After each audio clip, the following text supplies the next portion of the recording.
Hello, guys, and welcome. We are here at the 2021 Virtual SAC Football Media Day. I'm here with Dane Dameron, the UVA Wise's head football coach. Thank you so much for joining me.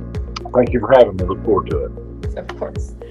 All right, so I'd like to start with this question because we're coming into a new fresh season, and I believe that leadership is always such an important aspect of a team. So I wanted to ask you kind of what leaders, because of COVID and all of that, are coming back this season, and how many new faces do you have coming to the program? Well, I think we just lost 5 or 6 kids. I don't have any idea what year anybody is on my football team right now. I just know we got about 110 kids out there. I don't know which are freshmen or which are seniors. I don't have any idea. But the first one is Shavon Fields, who played defensive tackle for us. He's a kid that's been here with us for, I believe, 4 years now, maybe 3. I don't know. But he's a defensive lineman, an incredible young man. It's his team. And I just leave it for him to deal with that and take care of things. And on the offensive side of the ball, it would have to be either Kyle Krajewski or Derek Cotman, who are offensive linemen that have played for us for several years. So I expect big things out of those 3. And then we're talented. We've got some young freshmen and some junior college kids that have come in. I don't know if they're ready to step up and take leadership roles because that has to develop over time. Mm-hmm. I sure like how they're working. I agree. So with that, 2020 was obviously a challenging year. Some teams didn't play at all. You only got a few games in. What are some of the biggest challenges you feel you're going to face going into this new season as a team?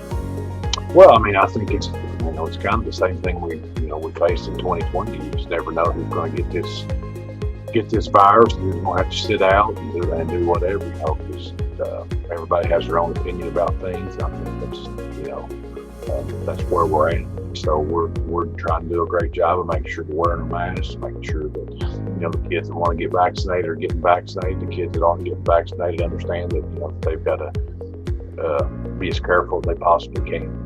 Yeah. So, but minus the vaccine, that's really what we dealt with in the spring of 2021. We didn't have any cases in 2021.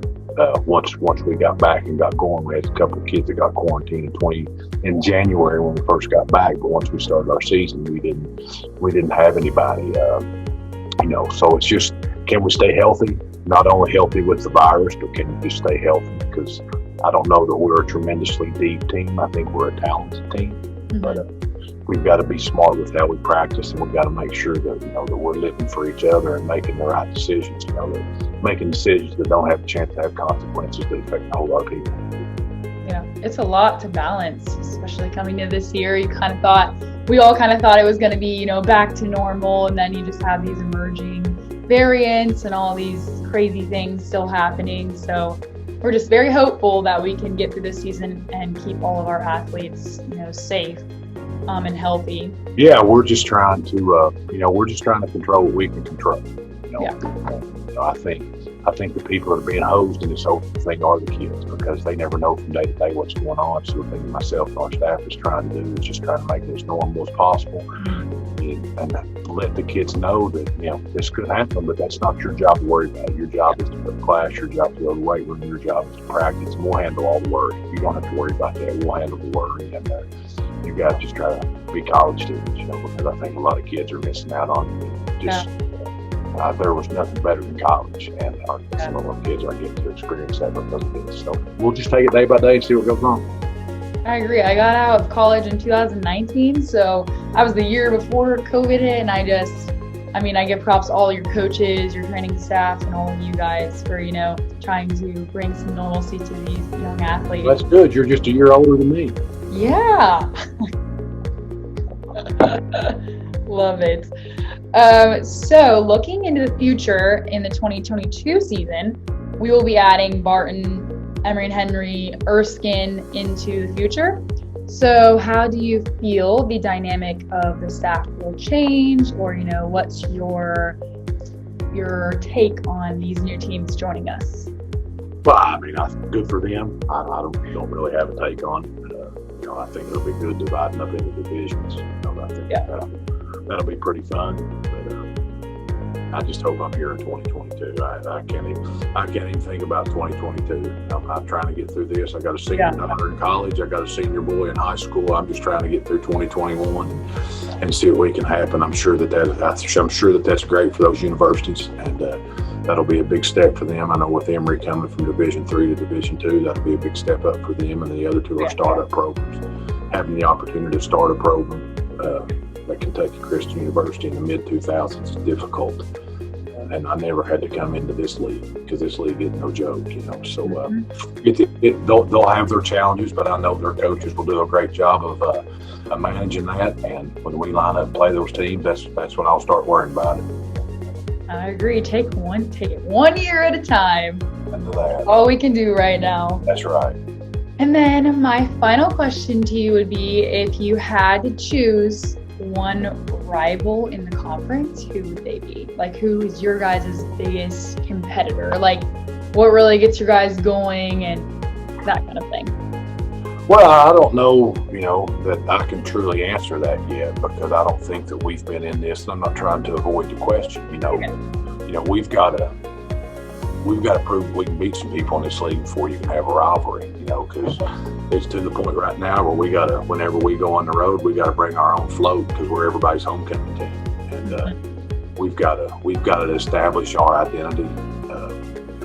You would like to hope that eventually that your rivals would become the teams that you're competing with to win the championship, and we're not to that level yet. So there's the local teams, if you want to call local, the Mars Hills, the Tusculum, and Carson Newman. Those are teams that people in our area of Southwest Virginia are familiar with just because of locality.